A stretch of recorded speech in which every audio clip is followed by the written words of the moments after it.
अस्सलाम वालेकुम। आज हम स्टार्ट करेंगे नया चैप्टर इकोलॉजी का, that is biodiversity and its conservation.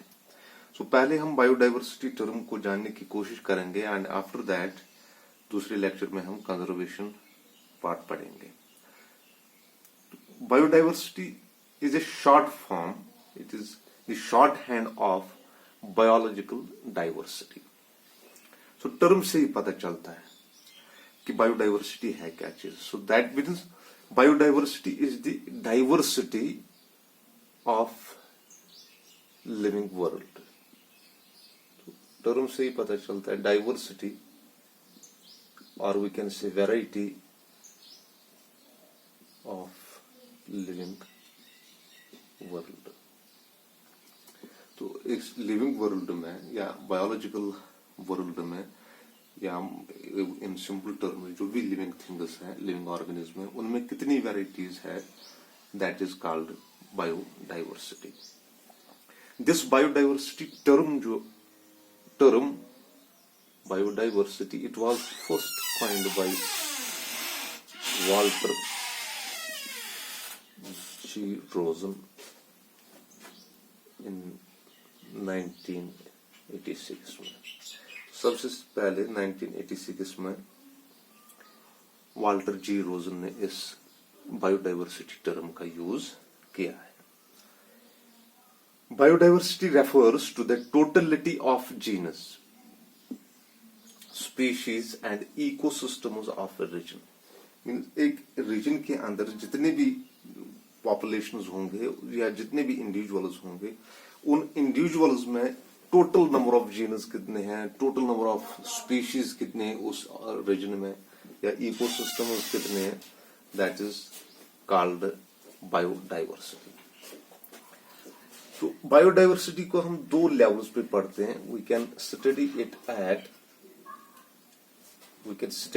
Eight biological level and we can study it at spatial level. At biological level, the biodiversity, it is of three types. Yeah, we can say at biological level we study biodiversity at the level of genus. We study diversity at the level of species, and we study diversity at the level of ecosystems. So accordingly, हमें three types of these biodiversities we have. Genetic biodiversity means at the level of genus, species diversity at the level of species, and ecosystem diversity at the level of ecosystem. Genetic diversity पहले हम जानने की कोशिश करेंगे। तो जितने भी एक स्पीशीज के अंदर जितने भी वेरिएशन होगी जीनस में, the variation is present in genes within a species is called genetic diversity. And ये जो जेनेटिक डाइवर्सिटी है, and this diversity may be due to the differences in alleles present in organisms. It may be due to the differences in entire genus, or may be due to chromosomal structures in different organisms. तो जितनी ज्यादा genetic diversity होती है एक species के अंदर, उतनी ही ज्यादा चांसेस होते हैं कि दैट स्पीशीज और individuals of that species they may adopt to its environment. तो जेनेटिक डाइवर्सिटी ज्यादा होगी एक स्पीशीज के अंदर, तो उसकी एडेप्टेबिलिटी उसके एनवायरनमेंट से ज्यादा होगी। तो genetic diversity increases with increase in environmental variability. जब एक एनवायरनमेंट में जब वेरिएशंस ज्यादा होंगी, तो जितनी वेरिएशंस बढ़ेगी तो उसी हिसाब से जेनेटिक डाइवर्सिटी बढ़ती है। तो जेनेटिक डाइवर्सिटी बढ़ती है तो at evolutionary point of evolutionary scale, तो इट लेड्स टू स्पेसिएशन। अगर हम एवोल्यूशनरी टाइम स्केल पे देखेंगे, जब वेरिएशंस एनवायरनमेंट में बढ़ेंगे तो जेनेटिक डाइवर्सिटी बढ़ती है, जेनेटिक डाइवर्सिटी बढ़ती है तो एक टाइम ऐसा आता है कि ये स्पीशीज एक नई स्पीशीज जन्म देती है, दैट इज कॉल्ड स्पेसिएशन। तो उसके बाद हम देखेंगे स्पीशीज डाइवर्सिटी। स्पीशीज डाइवर्सिटी जो स्पीशीज यूनिट जो है, this is the district unit end of diversity and it has each species has a important role in ecosystem. Species diversity means the variability या the variety of species in a particular area. तो कितने सारे species है एक particular area में, that is called species diversity. और इस diversity को हम दो तरह से measure करते हैं. One is species richness and another is species evenness. So both of these components of species diversity determine the diversity of the area. So richness in simple terms, it is the total number of species present per unit area. एक unit area में कितनी species या एक area में कितनी species पाए जाते हैं, total number of species, that is richness. So accordingly जब रिचनेस बढ़ेगा या नंबर ऑफ स्पीशीज बढ़ेंगे, so increase in richness means increase in species diversity. Increase in species diversity. दूसरा कंपोनेंट है इसका इवननेस. इवननेस मीन्स कि distribution, the number of individuals among the species, how the distribution of the individuals are present, whether they are evenly distributed, the individuals which are present in these species, whether those individuals are evenly distributed और they are distributed unevenly.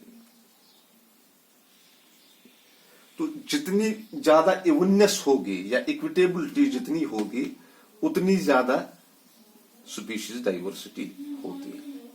सो इसकी हम example लेंगे. अगर हम दो area लेंगे having same number of individuals, यहां पे भी 10 स्पीशीज है, यहां पे भी 10 स्पीशीज है.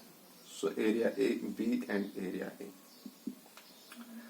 So 10 स्पीशीज दोनों में है. यहाँ पे भी number of individuals is same 100 and number of individuals of 10 species is same.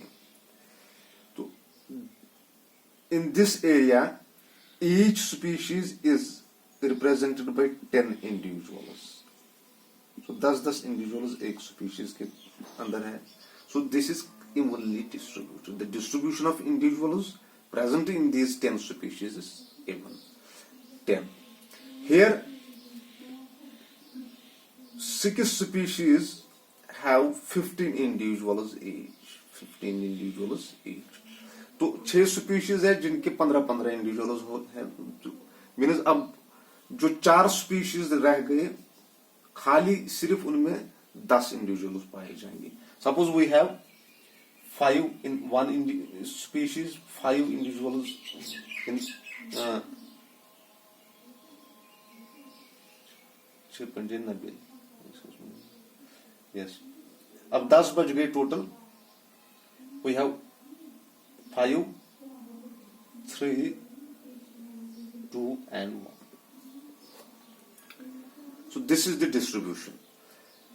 6 species each contain 15 individuals and 4 species each contain 5 individuals, 3 individuals, 2 and 1.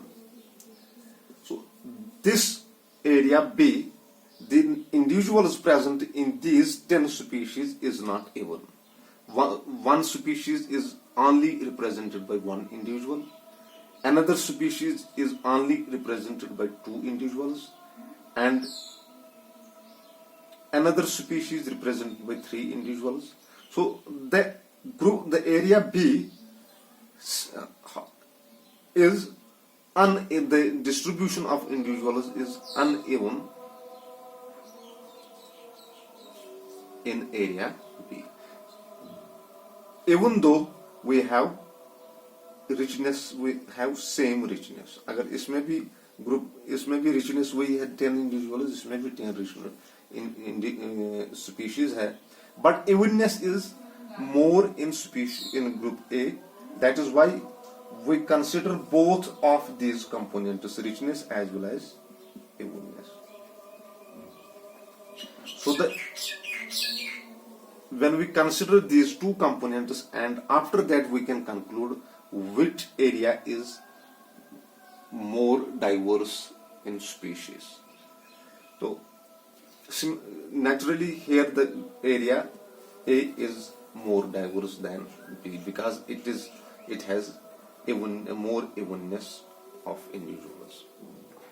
उसके बाद है ecosystem diversity. Ecosystem diversity it includes all species and the abiotic factors which are characteristic of that region. So जितने भी उस region में abiotic factors है उन species को influence कर रहे हैं, that is called the ecosystem diversity. And this ecosystem diversity, जितनी ज़्यादा ecosystem diverse होंगे एक area में, तो it represents the number of niches, describes the number of niches. अगर ज़्यादा diverse ecosystem diversity ज़्यादा होगी एक area में, तो number of niches will be more. It represents, describes the trophic levels and various ecological processes. एक ecosystem diversity में हम क्या देखते हैं कि जब डाइवर्सिटी ज्यादा होगी, इकोसिस्टम डाइवर्सिटी एक एरिया में, तो number of niches it describes the trophic levels present at different in those ecosystems and the ecological processes that sustain the energy flow, the nutrient cycling in the ecosystem. Thank you. This is all for today. Thank you.